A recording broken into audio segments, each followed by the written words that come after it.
नमस्कार भक्तों, आज मैं आपको एक ऐसा दिव्य, दुर्लभ और रहस्यमय मंत्र सुनाने जा रहा हूं, जिसे बड़े बड़े साधक और तांत्रिक भी गुप्त रखते हैं। कहते हैं, इस मंत्र की शक्ति इतनी प्रबल है कि यदि आप इसे केवल 27 मिनट तक पूरी श्रद्धा से सुन लें, तो जीवन के हर रुके हुए काम, पैसों की समस्या, व्यापार में नुकसान, सब कुछ एक एक करके स्वयं श्री हरि विष्णु और मां लक्ष्मी की कृपा से समाप्त हो जाता है। लेकिन ध्यान रखिए, इस मंत्र को अधूरा सुनना वर्जित है। यदि आपने इस मंत्र को अधूरी श्रद्धा से सुना, तो इसका असर उल्टा भी हो सकता है। और अगर पूरे मन से पूरे 27 मिनट तक सुना, तो जो चमत्कार होता है वह आपकी कल्पनाओं से परे है। और हां दोस्तों, अगर आप सच में चाहते हैं कि आपके जीवन में भी लक्ष्मी का आगमन हो, तो अभी इस वीडियो को लाइक जरूर करें, नीचे कमेंट करके जय श्री हरि विष्णु लिखें और ऐसे दिव्य ज्ञान के लिए हमारे चैनल सनातन ज्ञान को सब्सक्राइब करना बिल्कुल न भूलें। भक्तों,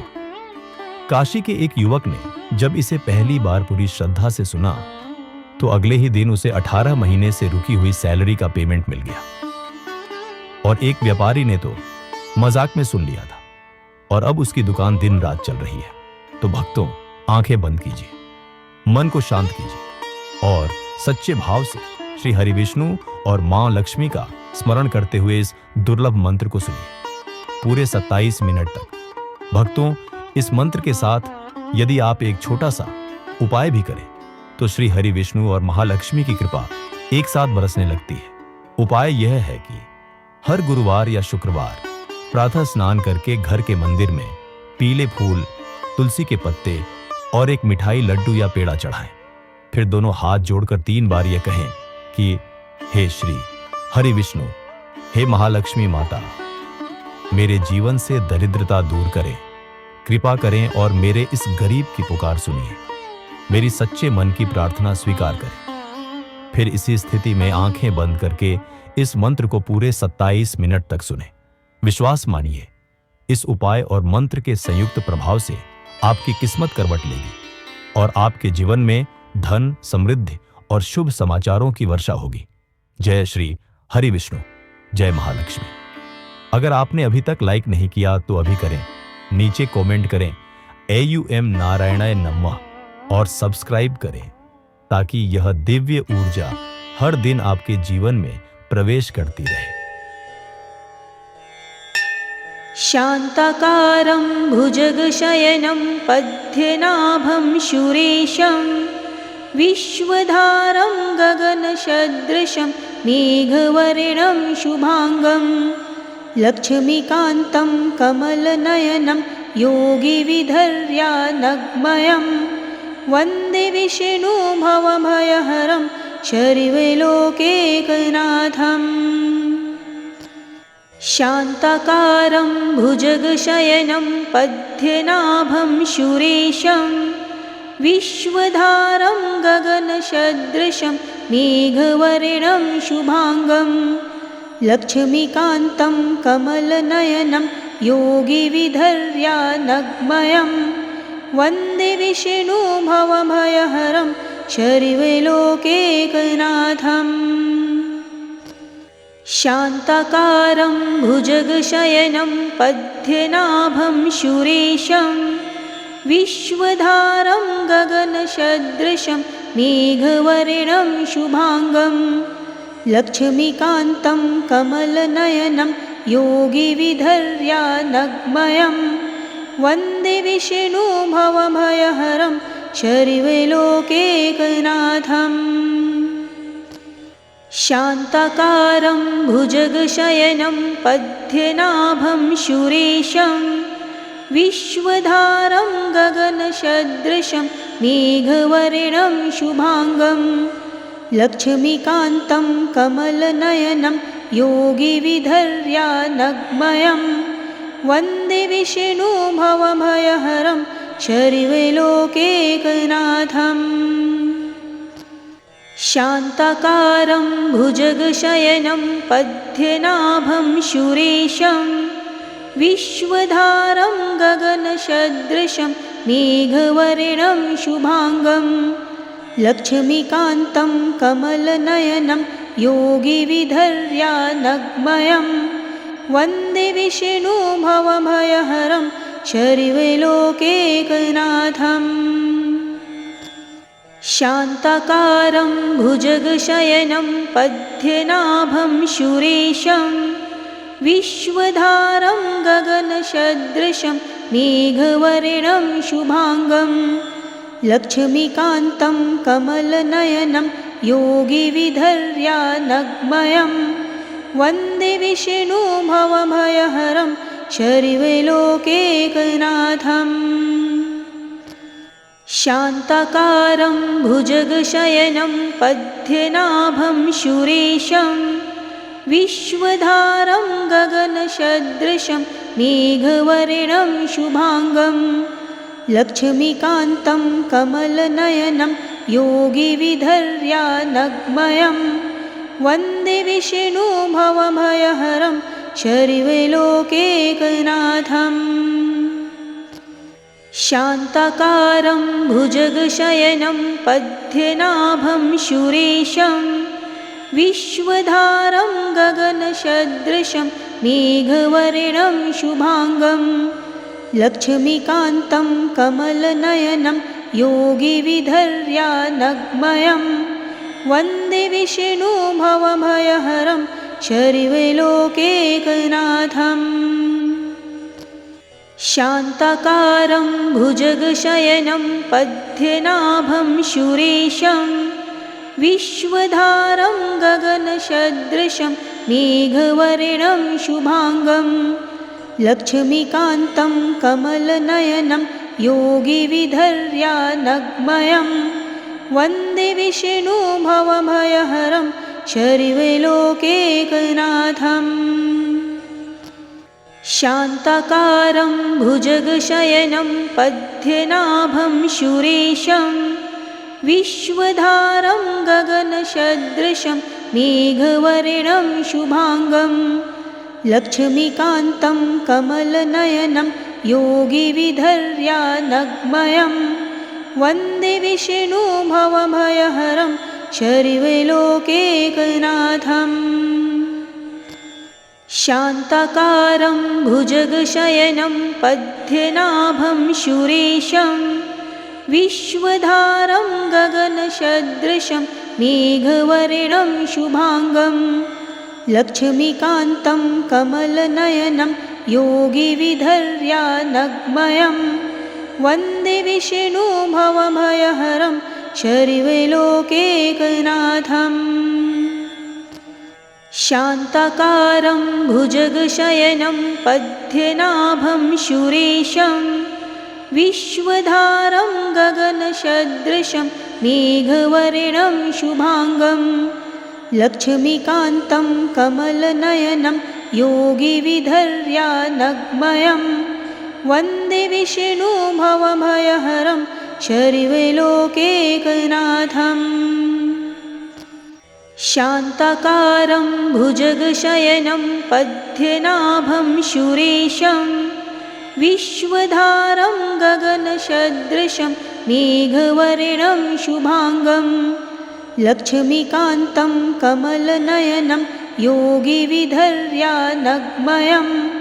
वन्दे विष्णुभवभयहरं सर्वलोकैकनाथम् शान्ताकारं भुजगशयनं पद्मनाभं सुरेशं विश्वधारं गगनसदृशं मेघवर्णं शुभाङ्गं लक्ष्मीकान्तं कमलनयनं योगिविधर्यानग्मयं वन्दे विष्णुभवभयहरं सर्वलोकैकनाथम् शान्ताकारं भुजगशयनं पद्मनाभं सुरेशं विश्वधारं गगनसदृशं मेघवर्णं शुभाङ्गं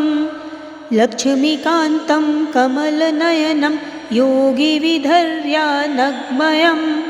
वन्दे विष्णुभवभयहरं शर्वलोकैकनाथम् शान्ताकारं भुजगशयनं पद्मनाभं सुरेशं विश्वधारं गगनसदृशं मेघवर्णं शुभांगं लक्ष्मीकान्तं कमलनयनं योगिविधर्यानग्मयं वन्दे विष्णुभवभयहरं शर्वलोकैकनाथम् शान्ताकारं भुजगशयनं पद्मनाभं सुरेशं विश्वधारं गगनसदृशं मेघवर्णं शुभांगं लक्ष्मीकान्तं कमलनयनं योगिविधर्यानग्मयं वन्दे विष्णुभवभयहरं शर्वलोकैकनाथम्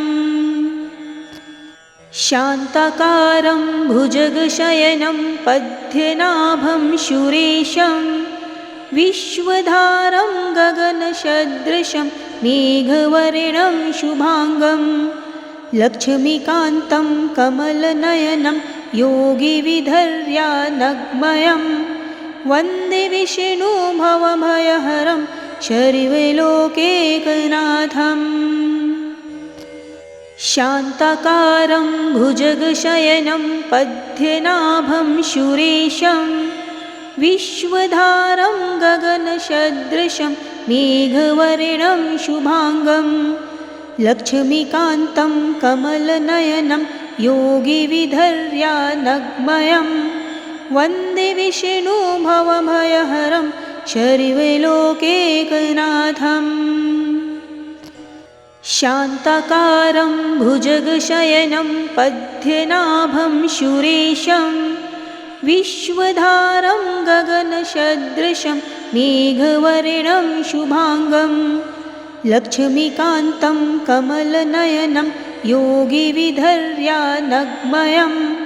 वन्दे विष्णुभवभयहरं शर्वलोकैकनाथम् शान्ताकारं भुजगशयनं पद्मनाभं सुरेशं विश्वधारं गगनसदृशं मेघवर्णं शुभांगं लक्ष्मीकान्तं कमलनयनं योगिविधर्यानग्मयं वन्दे विष्णुभवभयहरं शर्वलोकैकनाथम् शान्ताकारं भुजगशयनं पद्मनाभं सुरेशं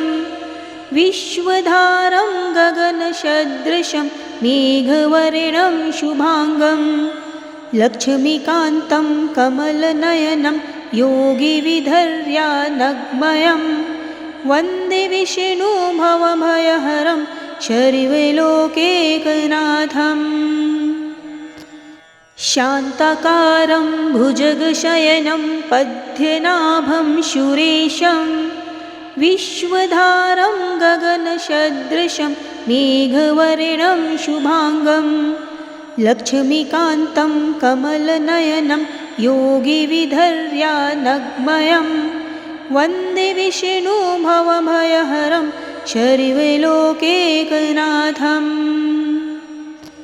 शान्ताकारं भुजगशयनं पद्मनाभं सुरेशं विश्वधारं गगनसदृशं मेघवर्णं शुभांगं लक्ष्मीकान्तं कमलनयनं योगिविधर्यानग्मयं वन्दे विष्णुभवभयहरं शर्वलोकैकनाथम् शान्ताकारं भुजगशयनं पद्मनाभं सुरेशं विश्वधारं गगनसदृशं मेघवर्णं शुभांगं लक्ष्मीकान्तं कमलनयनं योगिविधर्यानग्मयं वन्दे विष्णुभवभयहरं शर्वलोकैकनाथम् शान्ताकारं भुजगशयनं पद्मनाभं सुरेशं विश्वधारं गगनसदृशं मेघवर्णं शुभाङ्गं लक्ष्मीकान्तं कमलनयनं योगिविधर्यानग्मयं वन्दे विष्णु भवभयहरं शर्वलोकैकनाथम् शान्ताकारं भुजगशयनं पद्मनाभं सुरेशं विश्वधारं गगनसदृशं मेघवर्णं शुभाङ्गं लक्ष्मीकान्तं कमलनयनं योगिविधर्यानग्मयं वन्दे विष्णु भवभयहरं शर्वलोकैकनाथम् शान्ताकारं भुजगशयनं पद्मनाभं सुरेशं विश्वधारं गगनसदृशं मेघवर्णं शुभाङ्गं लक्ष्मीकान्तं कमलनयनं योगिविधर्यानग्मयं वन्दे विष्णु भवभयहरं शर्वलोकैकनाथम् शान्ताकारं भुजगशयनं पद्मनाभं सुरेशं विश्वधारं गगनसदृशं मेघवर्णं शुभाङ्गं लक्ष्मीकान्तं कमलनयनं योगिविधर्यानग्मयं वन्दे विष्णु भवभयहरं शर्वलोकैकनाथम् शान्ताकारं भुजगशयनं पद्मनाभं सुरेशं विश्वधारं गगनसदृशं मेघवर्णं शुभाङ्गं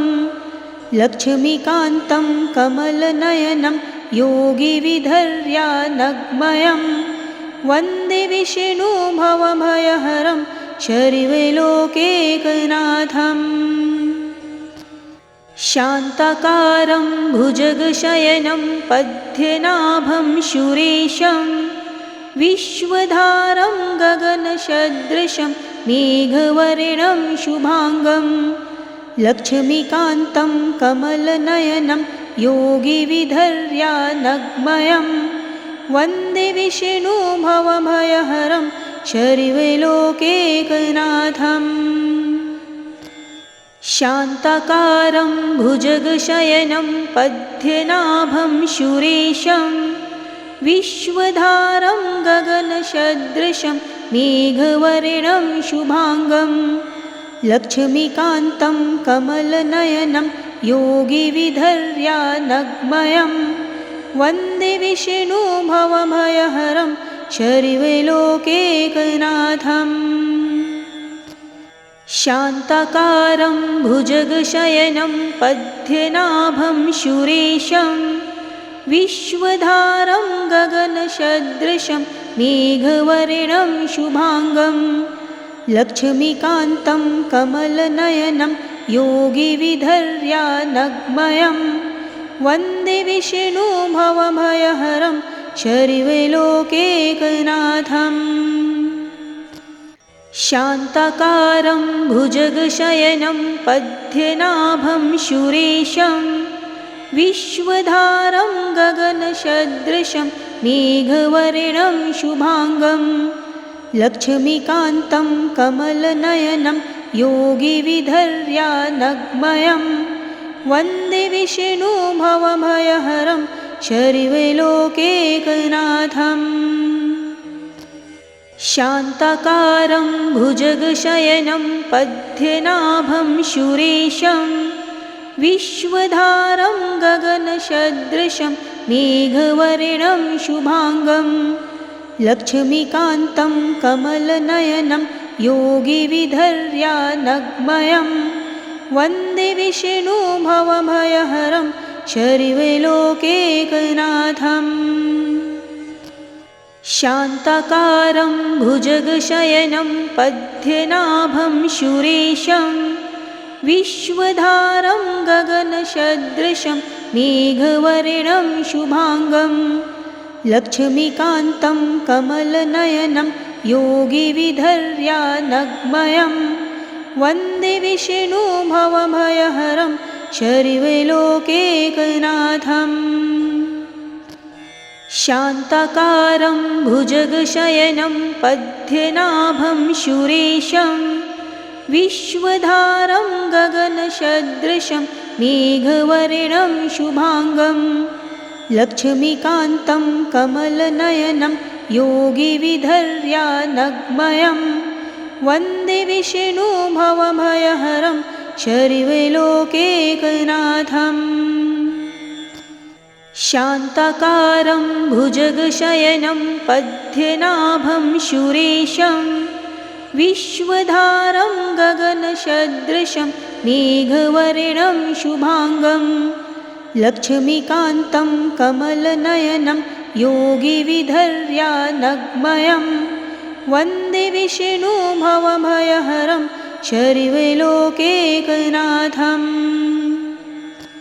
शान्ताकारं भुजगशयनं पद्मनाभं सुरेशं विश्वधारं गगनसदृशं मेघवर्णं शुभांगं लक्ष्मीकान्तं कमलनयनं योगिविधर्यानग्मयं वन्दे विष्णु भवभयहरं शर्वलोकैकनाथम् शान्ताकारं भुजगशयनं पद्मनाभं सुरेशं विश्वधारं गगनसदृशं मेघवर्णं शुभांगं लक्ष्मीकान्तं कमलनयनं योगिविधर्यानग्मयं वन्दे विष्णु भवभयहरं शर्वलोकैकनाथम् शान्ताकारं भुजगशयनं पद्मनाभं सुरेशं विश्वधारं गगनसदृशं मेघवर्णं शुभांगं लक्ष्मीकान्तं कमलनयनं योगिविधर्यानग्मयं वन्दे विष्णु भवभयहरं शर्वलोकैकनाथम्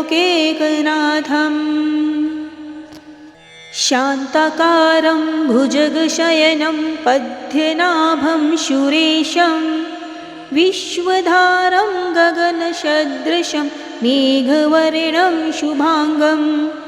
लक्ष्मीकान्तं कमलनयनं योगिविधर्यानग्मयं वन्दे विष्णु भवभयहरं शर्वलोकैकनाथम् शान्ताकारं भुजगशयनं पद्मनाभं सुरेशं विश्वधारं गगनसदृशं मेघवर्णं शुभांगं लक्ष्मीकान्तं कमलनयनं योगिविधर्यानग्मयं वन्दे विष्णु भवभयहरं शर्वलोकैकनाथम् शान्ताकारं भुजगशयनं पद्मनाभं सुरेशं विश्वधारं गगनसदृशं मेघवर्णं शुभांगं लक्ष्मीकान्तं कमलनयनं योगिविधर्यानग्मयं वन्दे विष्णु भवभयहरं शर्वलोकैकनाथम् शान्ताकारं भुजगशयनं पद्मनाभं सुरेशं विश्वधारं गगनसदृशं मेघवर्णं शुभांगं